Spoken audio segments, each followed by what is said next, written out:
हम पत्रकारों के ऊपर भी, और एक बहुत बड़ा एक विकल्प भी है हमें आगे के रोजगार के रास्ते का, कि हम स्वास्थ्य की पत्रकारिता के क्षेत्र में आगे बढ़ सकते हैं।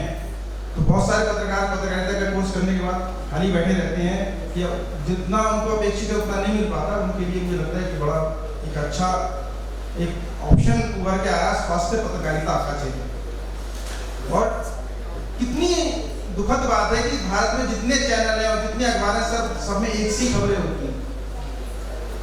हमने पत्रकारिता के हम छात्र हैं, हम पत्रकारिता से जुड़े हुए हैं, हम स्वास्थ्य क्षेत्र के लोग हैं, हम ये क्यों नहीं कहते कि जितने हमारे संविधान में सूचियां 3 सूचियां जिन सरकारों के कार्य होते हैं, और मीडिया का सरकार और जनता के बीच में मीडिएटर का काम है। सरकार के सूचनाओं को, उनके कार्यक्रमों को जनता तक पहुंचाना, जनता की शिकायतों को सरकार तक पहुंचाना।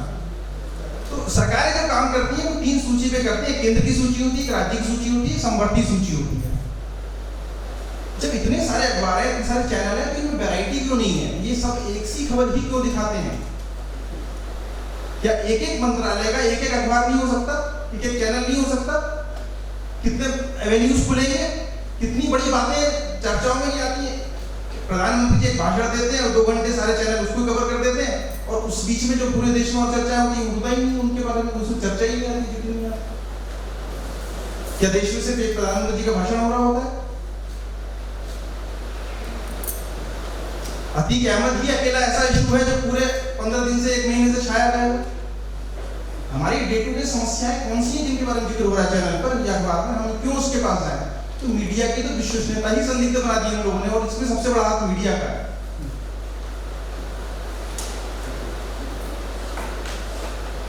तो मेरा जो नई पीढ़ी के पत्रकार हैं उनसे मेरा बड़ा अनुरोध है, और मेरे चूंकि एक बड़े विद्वत यहाँ पे बहुत सारे प्रोफेसर भी बैठे, मीडिया से जुड़े हुए बहुत सारे जागरूक लोग बैठे हुए हैं, क्यों नहीं ये अभियान यहीं से शुरू हो जाए माखनलाल चतुर्वेदी यूनिवर्सिटी से, कि हम विविध क्षेत्रों की पत्रकारिता के कोर्सेज कराएंगे और अलग अलग एवेन्यूज खोलेंगे। मेरे को जितने ज्यादा रोजगार इस विद्यालय से निकलेंगे तो पूरे देश से नहीं निकलेंगे।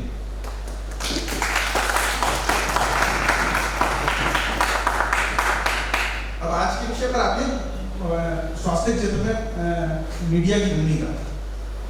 तो एक मैंने बहुत पहले आशुतोष जी से जिक्र किया था, एक बार एक डॉक्टर अलीगढ़ हैं कर्नाटक के, उनके पास उनका एक आर्टिकल भेजा था, और अभी पिछले हम जो कोरोना काल से लेकर तक के घटनाक्रम उससे परिचित हो चुके होंगे कि पूरे देश में नहीं, पूरे विश्व में ही, कम से कम भारत की बात करें कि 80% दवाइयां अनावश्यक रूप से दी जाती हैं।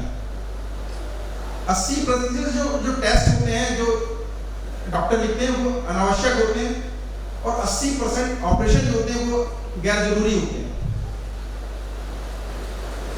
तो एलोपैथी गड़बड़ नहीं है, गड़बड़ी मेडिकल माफिया है, वो लालच की प्रवृत्ति है, वो जीडीपी की होड़ है। और अगर एलोपैथी अपने को सुधार लेती तो ये बाजार कभी नहीं कहता कि आप अनाचार करो। ये तो कॉमर्शलाइजेशन हमारे दिमाग में है ना।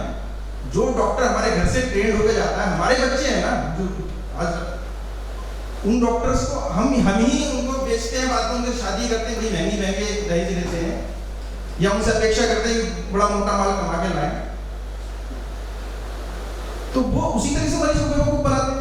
जरूरी नहीं 10 टेस्ट लिख दिए, आपका थोड़ी सी परेशानी और आपका 10 टेस्ट के प्रोसेस से गुजार दिया, उसके बाद कह दिया। अभी मेरे एक मित्र हैं विश्वरूप राय चौधरी, उन्होंने किताब लिखी है कि कैंसर के जितने भारत में पेशेंट हैं वो अननेसेसरी डेवलप किए जा रहे हैं। जो कैंसर को आइडेंटिफिकेशन का टेस्ट जो होता है उसमें इतना प्रेशराइज किया जाता है उस पर्टिकुलर सेक्शन को जहाँ डाउट होता है कैंसर का, कि वो सेल जो डेड सेल होती है बिल्कुल सुषुप्त पड़ी होती है, वो डिजनरेट हो जाती है और कैंसर के बेसिक लक्षण आने शुरू हो जाते हैं। अभी भारत सरकार का अनुमान है कि भारत में कम से कम 20% लोगों में साइलेंटली कैंसर का वायरस मौजूद है, और सन 30 तक जो हम खान पीन और जीवन शैली जी रहे हैं वो हर 2 में से 1 व्यक्ति के शरीर में हो जाएगा। भारत सरकार बहुत अवेक है, लेकिन हम अवेक नहीं हैं। उस मैसेज को हम एक्सेप्ट नहीं कर पा रहे, एकोमोडेट नहीं कर पा रहे, और हमारा मेडिकल माफिया जो है इस चीज का पूरा फायदा उठा रहा है। कोरोना काल में जितनी भी दवाइयां वर्ल्ड हेल्थ ऑर्गेनाइजेशन ने रिकमेंड की, जितनी थेरेपी रिकमेंड की, जब बीच वाले फेज में उनका एक सर्कुलर इशू हो गया कि वो जितनी भी दवाइयां थी वो सारी की सारी यूजलेस थी, उनको कोई ना ले। और रेमडेसिविर का इंजेक्शन कई लाख रुपए में बिक गया उस पेज में। इसका दोषी कौन है? इस पर हमने बहस क्यों नहीं आई थी? क्या किसी मीडिया चैनल ने इसको बहस चलाई? आईसीएमआर ने इस पर क्यों नहीं एक्शन लिया कि डब्ल्यूएचओ ने बेवकूफ बनाया? क्यों उसकी हाँ में मिलाता रहा आईसीएमआर? भारत के लोगों के सेंट्रिक उसकी क्या विजन है, क्या अप्रोच है? क्यों वो ग्लोबली अप्रोच जो चल रही है डब्ल्यूएचओ की उसको एकोमोडेट एक्सेप्ट करता है? हम इस पर इन पॉलिसीज पर बात क्यों नहीं करते? मीडिया का काम आम आदमी की परेशानियां उठाना है, लेकिन उसका सबसे जरूरी काम सिस्टम में गड़बड़ियां जो इनको उभारना है। इस पर हम क्यों सेमिनार नहीं करते? इन पर हम क्यों आर्टिकल नहीं लिखते कि वो कौन लोग हैं जो इतनी मोटी पैसे खर्च करके डॉक्टरों को, अस्पतालों को, फार्मा कंपनियों सबको खरीद लेते हैं, सिस्टम में बैठे ब्यूरोक्रेट्स को खरीद लेते हैं। एक गलत इंसेक्शन इशू हो जाती है और पूरा देश उसको रोकता है। क्या सिर्फ 5 लाख लोग मरे थे क्या कोरोना में? भारत सरकार के वजह 5 लाख लोग मरे। हम सच को नहीं छापना चाहते क्योंकि हम पर दबाव पड़ जाता है। क्या सच में भारत की पॉपुलेशन 142 करोड़ हो गई है? यूनाइटेड नेशन ने कहते तो मान लेंगे। यूनाइटेड नेशन की डब्ल्यूएचओ तो है, उसने तो झूठ बोला था कि ये दवाइयां लो, उसके बाद उन्होंने कहा ये दवाइयां बनती हैं। मुझे लगता है 130 करोड़ की आबादी हमारी होगी जितने लोग मरे। लेकिन हमें झूठ सुनने में मजा आता है, हमें इल्यूजन में रहने में खुशी मिलती है। तो हम सारे लोग इल्यूजन का शिकार हैं और मीडिया को उस इल्यूजन को खत्म करना पड़ेगा। हमें ग्राउंड रियलिटी समझनी पड़ेगी। हम आज की डेट में आम भारत जो है, आम नागरिक को गिनी पिग है और ये बड़ी बड़ी फार्मा कंपनी इंटरनेशनली उन्हें हमें बेवकूफ बना रखा है, हमें कैप्चर किया हुआ है, हमारे सिस्टम में गए हुए हैं, उनका शिकार है। एक वायरस कहीं से एक रिलीज होता है, पूरी दुनिया में फैल जाएगा 2-3 महीने में और करोड़ों लोगों को मार देगा। अब कल को फिर वायरस छोड़ दिया किसी ने, उन्होंने तो एक्सपेरिमेंट कर लिया ना पूरे 800 करोड़ लोगों पर। शिकार तो हम आप होंगे ना। हमने कहा इसके खिलाफ आवाज उठाई। अकेला चीन तो दोषी नहीं हो सकता ना। चीन में वो लैब किसने एस्टेब्लिश करी जिससे वायरस छूट रहा था? वो अमेरिका ने 2015 में शिफ्ट करी थी चीन में। हमने अमेरिका को दोषी तो माना नहीं, हम चीन को गाली दे रहे। तो पूरी जो बायोलॉजी की लैब है भगवान की, वो पूरी अमेरिका से आएगी। क्यों आएगी? क्यों ब्लाइंडली जो डब्ल्यूएचओ कहता है सब लोग मानते रहे, पूरी दुनिया मानती रही। क्यों मान रही थी? क्यों? उससे पहले कितने 7-8 साल में देखिए डॉक्टरों के इंटरनेशनल टूर कितने लगे भारत से। आपने कभी इस पर रिसर्च करी? इसको छापने वाला है कोई?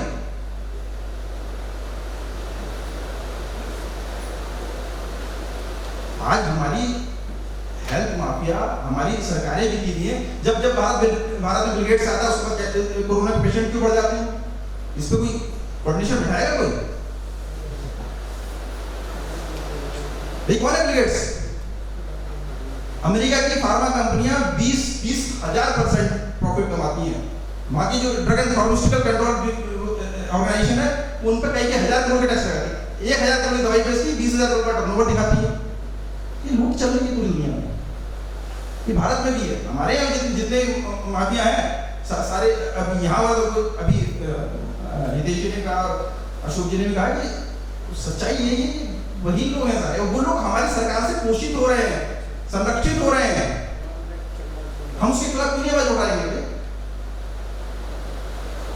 भाई सरकार जब, अगर हितेश जी ने एक बहुत मॉडल डेवलप कर लिया तो सरकार को चाहिए कि भारत के हर कस्बे में, हर गांव में सेंटर डेवलप करे ऐसे सेंटर। लेकिन वो तो मेडिकल कॉलेज बना रही है, वो तो हॉस्पिटल्स खोल रही है, नर्सिंग कॉलेज बना रही है, फार्मा कॉलेज बना रही है। भारत में पिछले 3 साल में 5000 फार्मा कॉलेज खुले हैं। कितनी दवाइयां खाएंगे हम लोग? क्या 5000 वेलनेस सेंटर खोल दिए क्या उन्होंने? आयुष की कहां, आरोग्य की कहां बात कर रहे हैं? अशोक जी जो बातें कह रहे हैं उस विजन पे कितने लोग चल रहे हैं बताइए?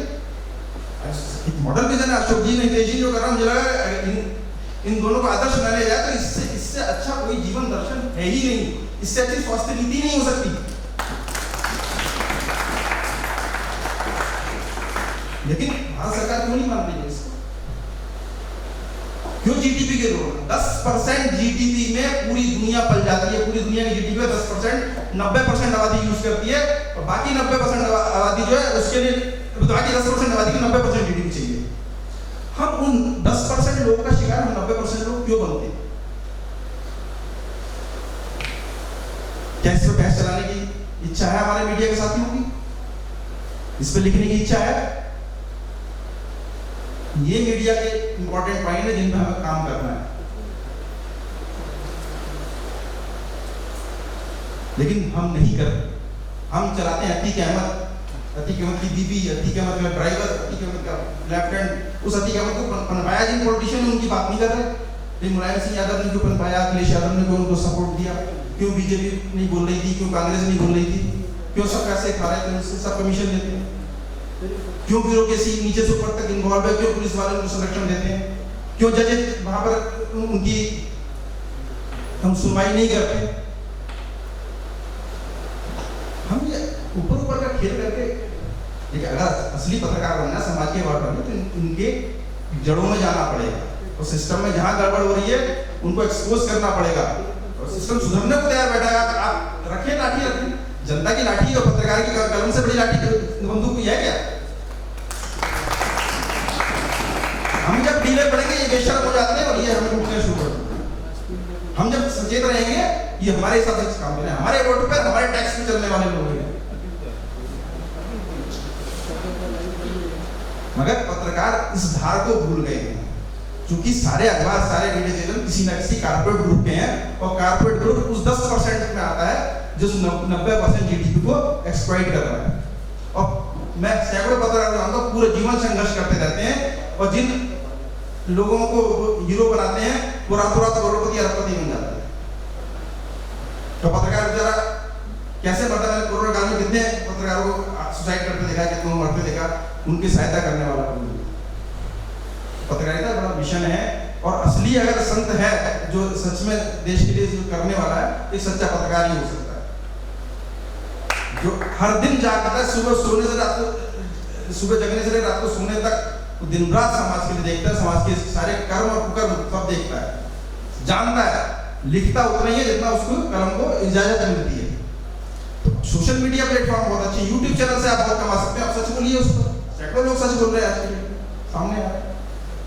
अगर अखबार नहीं छापने देता, संपादक आपको या उसका मालिक नहीं छापने देता, अपने यूट्यूब चैनल शुरू करके अपनी सोर्स ऑफ इनकम भी आप कमा भी सकते हैं। मेरे सर्किल मेरे बहुत सारे दोस्त हैं 10-10 लाख रुपए महीना तक कमा रहे हैं। ट्रेडिशनल जॉब के पीछे मत जाइए। जो भी कारपोरेट अखबार है, कारपोरेट चैनल है, इनके एजेंडे हैं, हो सकता है किसी बिल्डर के हो, किसी शराब माफिया के हो, किसी कारपोरेट ग्रुप के हो। तो आपकी पत्रकारिता फिर वो कारपोरेट जर्नलिज्म कहते हैं, उसको जर्नलिज्म नहीं कहा करता। तो आप वाइस जर्नलिज्म कर सकते हैं, वो भी उनका भी प्रेम है। हम भी ना विकास से हमें इनकार है, ना हमें एलोपैथी से इनकार है, ना जीडीपी से इनकार है। लेकिन जहाँ कॉमर्शियलाइज, जहाँ बाजारूकरण होता है, जहाँ उसके साथ गड़बड़ी पैदा होती है, जहाँ लोगों को एक्सप्लॉइट किया जाता है, हम उस जगह पर विरोध करते हैं। हमें भी बाजार अच्छा लगता है, हम भी इसी में अच्छे हैं, हमें क्या परेशानी हो रही है? इतना अच्छा इंफ्रास्ट्रक्चर हम उसको एंजॉय क्यों नहीं करेंगे? लेकिन ये गलत तरीके से आएगा तो हम उसका विरोध करेंगे। सच्चे सही रास्ते, संविधान सम्मत रास्ते जो है, संसद ने जो रास्ता प्रशस्त किया, हम उसको फॉलो करते रहेंगे। तो हर गड़बड़ी पर आवाज उठाना, और स्वास्थ्य हमारा जीवन मरण का प्रश्न है। सबसे संवेदनशील पत्रकारिता होनी चाहिए तो स्वास्थ्य की होनी चाहिए। और हम ऐसा कोई नहीं बैठा जिसे अपने को ना खाया हो पिछले 3-4 सालों में। मैं अभी जब आ रहा था एयरपोर्ट से, रेलवे स्टेशन, इस टैक्सी वाले मुझे लाए थे, तो वो मुझसे कह रहे थे भाई साहब कहाँ के? मैंने कहा नोएडा हूँ। भाई साहब मैं 3 महीने पहले ग्रेटर नोएडा गया था और एक जिन व्यक्ति को मुझे लाना था उनको मैं बराबर फोन मिला था, फोन नहीं उठा रहा। तो जिनके थ्रू मैं गया था वो लेने, तो उनको मैंने उनसे कहा कि भाई 50-60 फोन कर चुका, मैं उठा नहीं रहा। उन्होंने फोन किया, उनका भी फोन नहीं उठाया। तो उनके पड़ोसी को जानते थे, उसको फोन किया, तो पड़ोसी ने दरवाजा खटखटाया, तो देखा वो सडन डेथ हो गई, मरे पड़े। तो ऐसी सडन मौत हमारे आसपास रोज हो रही है।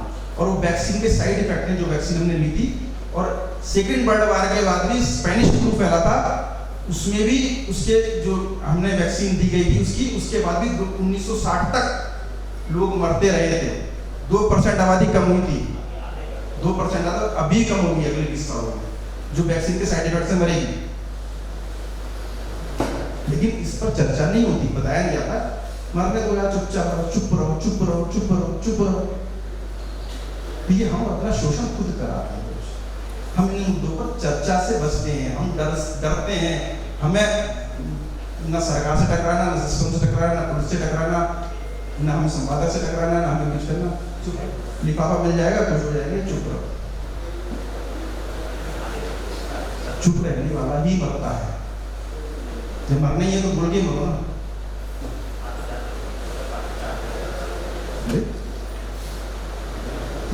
वायरस तो घूम रहा है ना, अब अभी एक वायरस घूम रहा है, तीसरे महीने बाद वायरस आ जाता है नया वाला, उसका नाम कुछ भी रख देते हैं। मर तो अभी भी रहे ना, कोरोना फैला हुआ, अगले 3 महीने फिर आना, 200% आना है। और कोई ऐसा व्यक्ति नहीं होगा 3 महीने में एक बार बीमार ना पड़ता हो। तो षड्यंत्र क्या है? मेरी अपनी रिसर्च जो कहती है, मैं तो कहता हूँ ये सारे G20 कंट्री मिले हुए हैं, सारे के